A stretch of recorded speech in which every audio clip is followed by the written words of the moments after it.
का समय था। अभी अभी सूरज उगा था और सूरज की सुनहरी किरणें पूरे गांव पर फैलने लगी थी। शशि अपने खेत में आ रहा था। इस बार उसकी फसल बहुत अच्छी आई थी। उसका हरा भरा खेत लहलहा रहा था। रास्ते में उसे उसका पड़ोसी माधव मिलता है। अरे शशि, इतनी सुबह सुबह कहाँ जा रहे हो? खेत में जा रहा हूँ माधव। इतनी सुबह खेत में जा रहे हो? हाँ, इस बार फसल बहुत अच्छी आई है। सोच रहा हूँ कि 2-3 दिन में अनाज के दाने निकाल लूं, फिर उन्हें बेच दूंगा। हाँ, इस बार तो गांव के सभी किसान बहुत खुश हैं। सबकी अच्छी फसल आई है।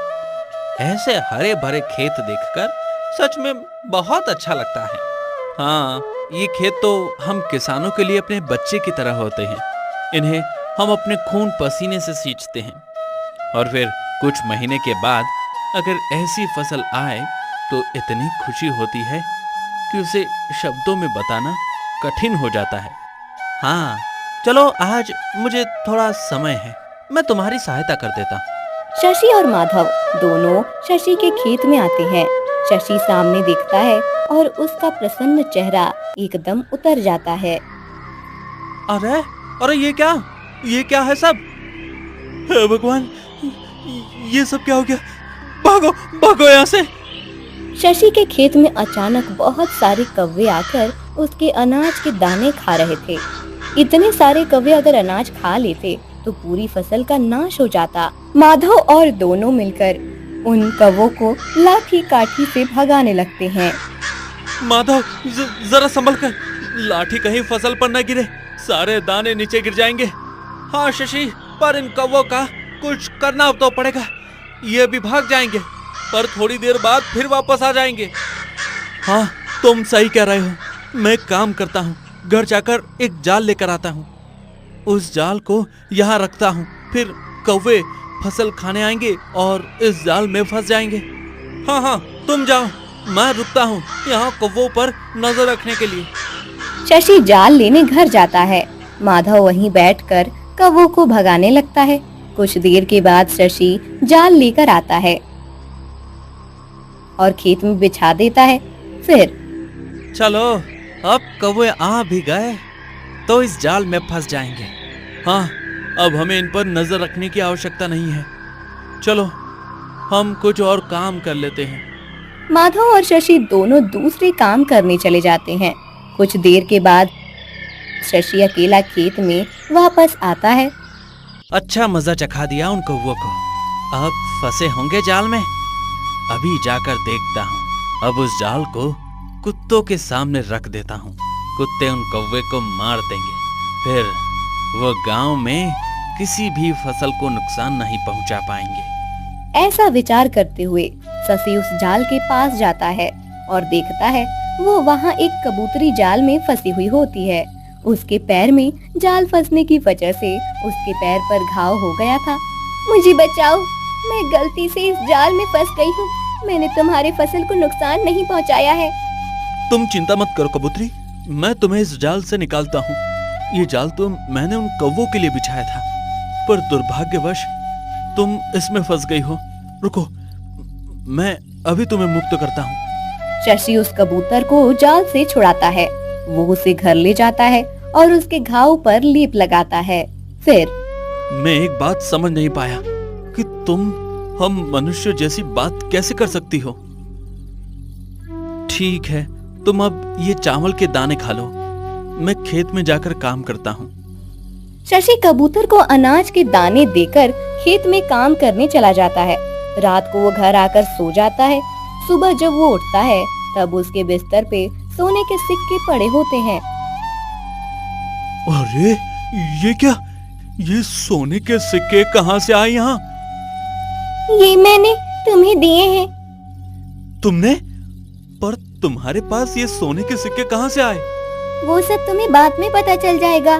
तुम तो अब केवल इस बात से प्रसन्न हो जाओ कि तुम्हें रोज ये सोने के सिक्के मिलेंगे। वो कैसे?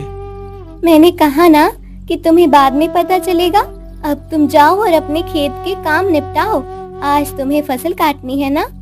शशि अपने खेत में चला जाता है। 2-3 दिनों में शशि सारी फसल काट लेता है।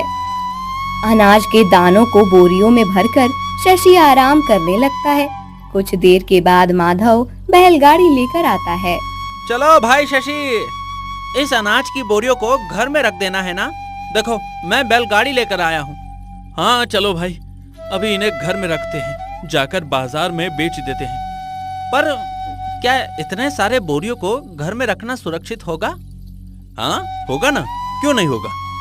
हम तो हमेशा अपने घर में रखते हैं सारा अनाज। तुम्हारी बात सच है, पर मैंने सुना है कि दूर किसी गांव में कुछ डाकू आसपास के गांवों में घूम रहे हैं। उनके गांव में अकाल पड़ा है, इसलिए वहां फसल नहीं उगती। सुना है कि वो डाकू हम जैसे किसानों का अनाज चुराकर ले जाते हैं और अपने गांव वालों को देते हैं। अच्छा, अगर ऐसा है तो हम कल के कल ही ये सब अनाज बेचने चले जाएंगे। अभी तो इसे घर में ही रखना पड़ेगा। माधव और शशि अनाज को बोरियों के बैलगाड़ी पर रख देते हैं और फिर घर आ जाते हैं। शशि रोज की तरह कबूतरी को चावल के दाने खिलाता है और सो जाता है। रात को जब शशि गहरी नींद में होता है, तब एक डाकू शशि के घर में आता है। सोते हुए शशि को देखकर, अच्छा हुआ ये घोड़े बेच कर सो रहा है। अब इन बोरियों को ले जाने में मुझे आसानी होगी। चलो अब एक एक करके बोरी लेकर बाहर जाता हूँ। डाकू अनाज की बोरी उठाता है, तभी कबूतरी उसकी आवाज से बाहर आती है। अरे ये कबूतरी कहाँ से आ गई? हाँ लगता है इसने पाला होगा इस कबूतरी को। चलो ये मेरा क्या ही बिगाड़ लेगी। डाकू उस बोरी को उठाने लगता है, तभी कबूतरी जोर जोर से चिल्लाने लगती है। शशि उठो, वो देखो डाकू अनाज चुरा कर जा रहा है। शशि उठो जल्दी। कबूतर को इतनी जोर से चिल्लाते हुए देख डाकू हक्का बक्का रह जाता है। तभी शशि कबूतरी की आवाज सुनकर बाहर आता है। वो डाकू को देखता है और अरे ये क्या, डाकू आ गया। अच्छा तो तुम्हें पता ही था कि मेरे पास अनाज है। रुको अभी तुम्हें मजा चखाता हूँ। शशि वहीं पड़ी छड़ी उठाता है और डाकू को पीटने आगे आता है। दोनों की हाथापाई होती है। तब डाकू अपने कमर से बांधा हुआ चाकू निकालता है और शशि पर वार करने ही वाला होता है कि तभी कबूतरी डाकू के पास आकर उसकी आंखों में अपनी चोंच से मारने लगती है। अचानक अपनी आंखें पर वार होने से डाकू को कुछ समझ नहीं आता और वो भाग जाता है। अच्छा हुआ मेरी प्यारी कबूतरी, तुमने मुझे पुकारा। आज तुम नहीं होती तो ये डाकू मेरा सारा अनाज चुरा कर ले जाते। नहीं शशि, मेरे होते हुए तुम्हें कभी कोई नुकसान नहीं हो सकता। तुम कल ही जाकर सारा अनाज बेच कर आओ।